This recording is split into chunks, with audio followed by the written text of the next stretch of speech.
chocolate chip cookies, the deceptively simple combination of flour, butter, eggs, and sugar, and chocolate. One that can manifest in a myriad of shapes, textures, and flavors. So we have 35 different commercially available chocolate chip cookies. I'm going to eat each and every one, rank it from 1 to 10.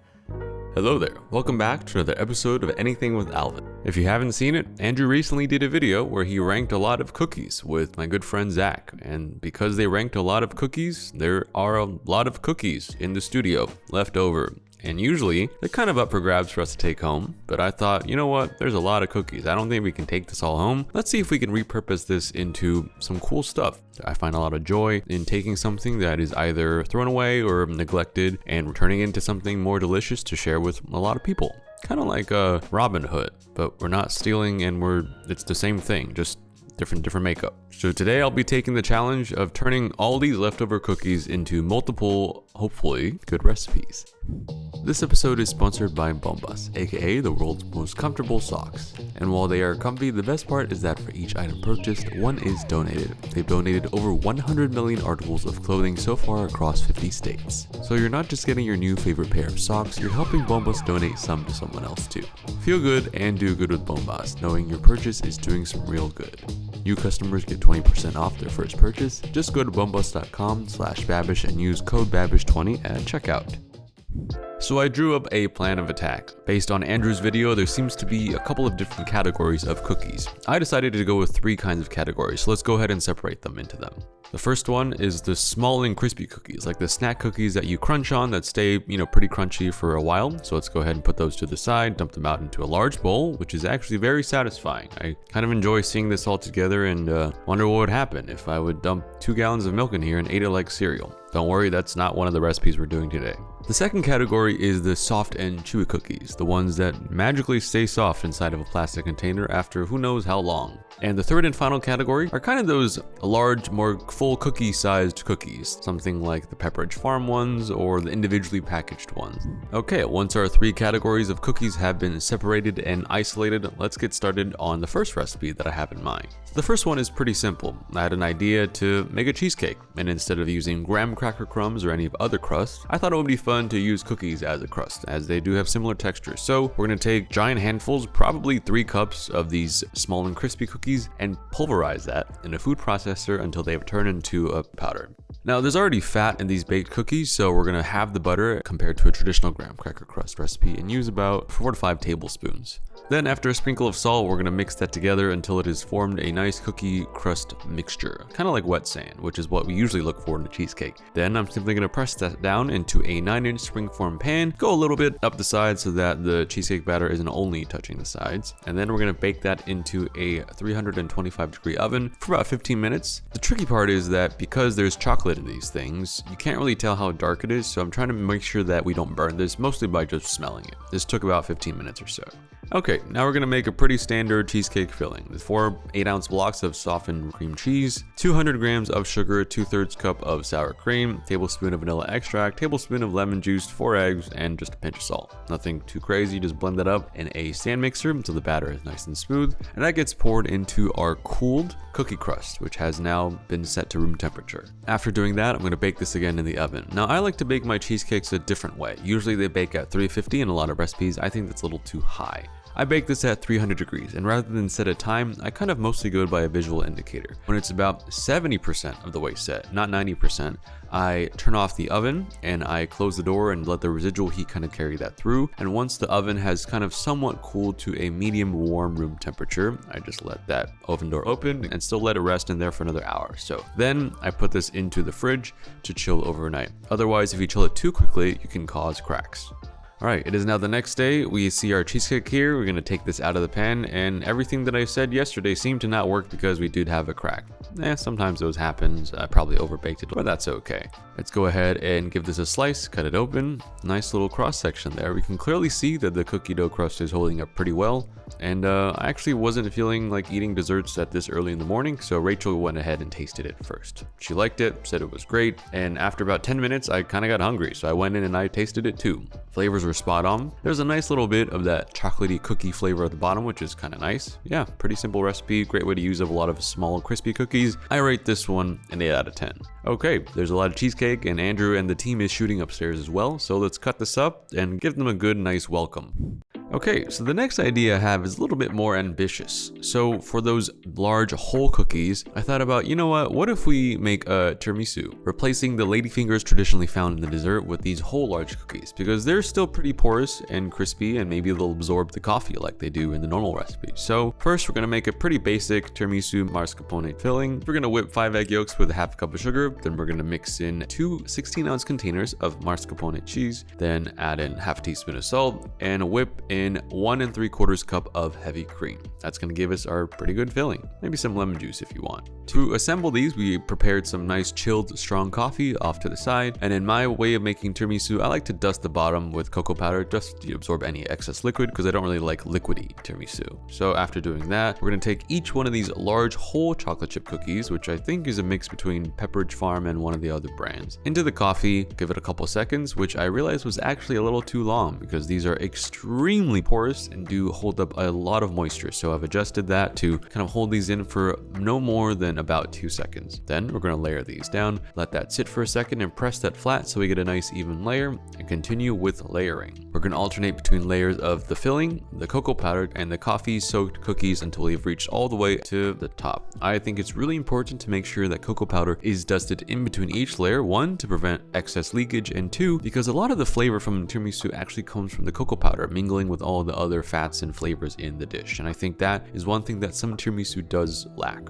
And tiramisu should always be rested a minimum of 1 if not 2 days. So 2 days later, let's go ahead and give this a look. The cocoa powder has absorbed a lot of the moisture. Let's scoop this out and give this a taste. Now looking at it texture-wise, it seems pretty good to me. Soft but not watery, thick but not too thick. And after tasting it, I think this one was a really big success. The cookies really did emulate the texture of ladyfingers, where after absorbing the liquid from the coffee, they kind of turn into that soft, spongy-like cake that we all like. And the cookies already have sugar, so the coffee contrasted really nicely. And after eating this in a whole bite, you almost get these bites of little chocolate chips that kind of stayed firm throughout the texture because they were in the cookie in the first place, while the rest of it kind of melted away, which I think was really good. Flavor-wise, it wasn't too sweet. It was almost just a surprise at how kind of addicting it was. I would rate this one a 9 out of 10.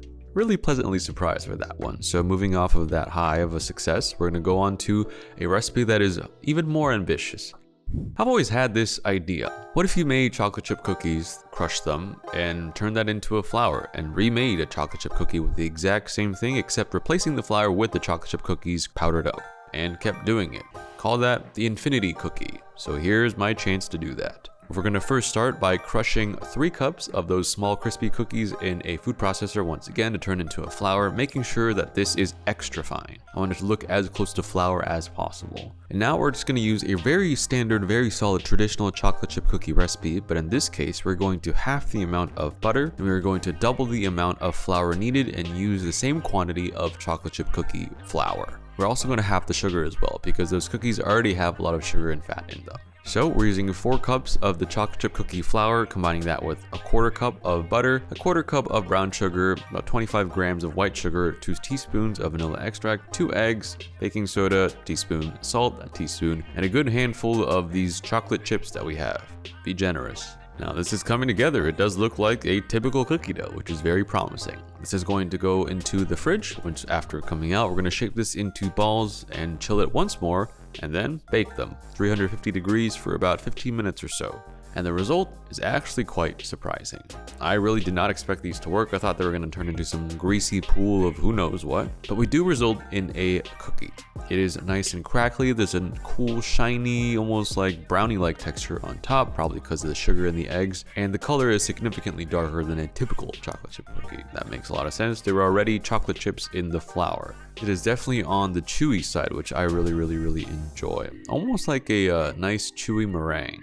Flavor wise was the most shocking part. It was surprisingly complex. It didn't taste like a normal chocolate chip cookie. It tasted like almost someone that was a pastry chef kind of made a really interesting kind of cookie, like a double chocolate chip cookie. If you can imagine that flavor square, that is exactly what we got, which is, I would say, a pretty fun time. I rate this one an 8.5 out of 10. Wonder if we could maybe we could do this again. Now, all my curiosity wants to powder this cookie and return it into another cookie, but that's for another day. We're gonna go ahead and move on and making more leftover cookie recipes. Okay, the next one is a little bit simpler. This one is a triple layer brownie, or in some areas of the internet called a slutty brownie. Not sure why, maybe because there's Oreos in between the cookie dough and the brownie. Make of that what you will, or people would do bad things to eat this. Either way, I've made this the normal way, which is store-bought cookie dough, Oreos, and store-bought brownie batter. Baked together, easy party treat, easy party pleaser. But instead of cookie dough, I thought about using those soft and chewy cookies that we've isolated from the batch and pressing that down to kind of form a cookie dough-esque layer, because after pressing it, I was hoping that the softness would kind of emulate and kind of help that stick together into a cookie dough. So I'm going to take a 9x13 pan that has been parchment papered and greased, press down a lot of those soft and chewy cookies, overlapping them to make sure there's no gaps, and just to make sure there's some moisture to lock that in and not burn, I'm going to just brush a little bit of milk over the top. Nothing goes together like milk and cookies, and we're going to do that just in a little bit of a different way.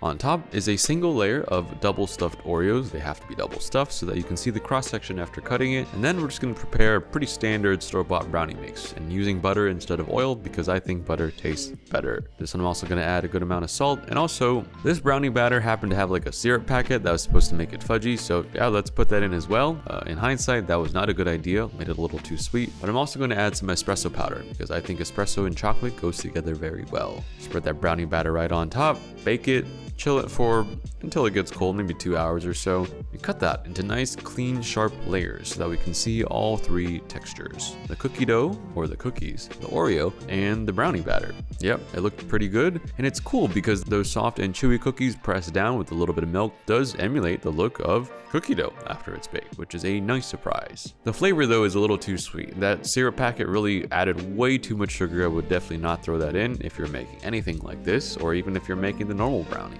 And this definitely needs a good amount of salt on top to counter all of that. Because this one is more of the processed stuff that you get at the store, I wouldn't really rate this one as high, maybe like a 6.5 out of 10. Alright, next up, I wanted to turn these leftover chocolate chip cookies into banana bread. So first we're going to just make a pretty standard banana bread recipe. Just 3 large ripe bananas that are mashed together. You got a stick of butter, 200 grams of sugar, 2 eggs, half a teaspoon of baking soda, 2 teaspoons of salt, a teaspoon of vanilla, and about 200 grams of all-purpose flour. Once that's all combined and is looking like a pretty solid standard banana bread batter, I'm going to take about 2 large handfuls of these small and crispy cookies and kind of crush that roughly. I'm trying to aim for some chunks and different textures of these cookies to be spread out throughout the banana bread, so I'm not using a food processor for this one. Once that's looking adequate and our bowl is a little bit too full, we're going to add an additional handful of chocolate chips that we just had lying around in the spirit of using up leftovers. That is going to go in a greased and lined 9x5 bread tin, and we're going to bake that at about 350 degrees until there's a nice volcano looking break in the middle. That's usually my indicator that a banana bread is ready, is when that kind of middle part puffs up and cracks, not once but twice, and we are going to cool this and set this aside. I do think it's interesting serving banana bread slightly warm, so we're not going to cool this completely. We're going to take this out of the tin, give it a little bit of flaky salt to finish, and slice this up while the chocolate is still slightly gooey. Now giving this a taste, this one was superb. The chocolate chip cookies that we crushed up were not crispy in the batter. They absorbed a lot of the liquid and ended up being these nice pockets of slightly different but firmer texture without the bread, which makes it a more pleasurable and exciting eating experience. The flavor was phenomenal. Not only did the chocolate chips we add just taste really good with banana bread, but the chocolate chip cookies that we added, I think, got to absorb and kind of harmonize with the flavor of banana bread. So it was almost like a whole new thing. It wasn't just banana bread, it wasn't just chocolate banana bread. It was just some delicious, awesome thing that was so good that there was barely enough to take home, and I made it again the very next day. It was that good. This one gets a solid 9.5 out of 10. Okay, next one, in the spirit of adding crushed up chocolate chip cookies to batters, let's go ahead and make some buttermilk pancakes. Nothing crazy here. Pretty standard buttermilk pancake recipe. You could probably use store-bought pancake mix and just follow the instructions. And after crushing up those cookies with the same technique as the banana bread and mixing it in, I'm gonna go ahead and make a stack of pancakes. Kind of like making chocolate chip pancakes, but if you didn't have chocolate chips at home. Give that some butter. Try not to eat this with syrup because I want to taste the flavor of the pancake first. And let's get a cross section. Still looks pretty good, kind of interesting. I mean, tastes like a pancake with some extra sweetness and some chocolate. Honestly, nothing too novel here. I rate this one more like a 5 out of 10. Okay, so there you have it. There are all the dessert recipes that we kind of came up with and wanted to try by using up all these leftover cookies from Andrew's ranking video. The soft and chewy ones, the small and crispy ones, and the whole ones. I would say from both a flavor point of view and just how easy it was to make, the chocolate chip banana bread one was my favorite, followed closely by the chocolate chip tiramisu, based on how we were able to substitute ladyfingers with whole cookies and how that worked really well texture-wise and flavor-wise. Then I'd probably give the infinity cookie a third place trophy because of how shockingly well that actually worked, and you could just use cookies to make new cookies. Who knew? Fourth place, we gave that to the chocolate chip cookie cheesecake, not because it didn't taste as good, but because it was less cool and more of like an easier thing that probably you could just do at any time. Number 5, I've given to those triple layer brownies or slutty brownies. Still very good, but because most of it is store-bought, there wasn't as much of an exciting flavor, but I'm sure you could probably make some cool stuff with using the soft and chewy cookie dough as a base for a lot of different desserts. And finally, the chocolate chip pancakes. Not bad, just not super exciting. Nothing really cool about it. There are probably a lot of other dessert recipes that we could have made, maybe making a whole layer cake out of it, maybe crushing up the cookies and using that into making cookie dough truffles or cake pops or something like that. The thing that I've learned about this is that the cookies are actually quite versatile. You can turn them into a flour, you can turn them into a mix-in, you can also turn them into a basically created dough. And at the end of the day, the most satisfying thing was that we were actually able to use up all of the cookies that were left over from Andrew's shoot. The amount that we didn't use during the actual shoot itself, I took them all home in big bags and turned them into either the infinity cookie dough recipe or the chocolate chip banana bread that were happily given out to many friends and people that I care about, and they all enjoyed it. As someone who does not like to see food go to waste, this video made me really happy, and I hope I have more opportunities to do this if Andrew has leftovers in the future, which he probably will because he likes to eat a lot of cool things. I don't know what to do with all that Gatorade and wine we have though. That's kind of tough. This episode is sponsored by Bombas, aka the world's most comfortable socks. And while they are comfy, the best part is that for each item purchased, one is donated. They've donated over 100 million articles of clothing so far across 50 states. So you're not just getting your new favorite pair of socks, you're helping Bombas donate some to someone else too. Feel good and do good with Bombas, knowing your purchase is doing some real good. New customers get 20% off their first purchase. Just go to bombas.com/Babish and use code Babish20 at checkout.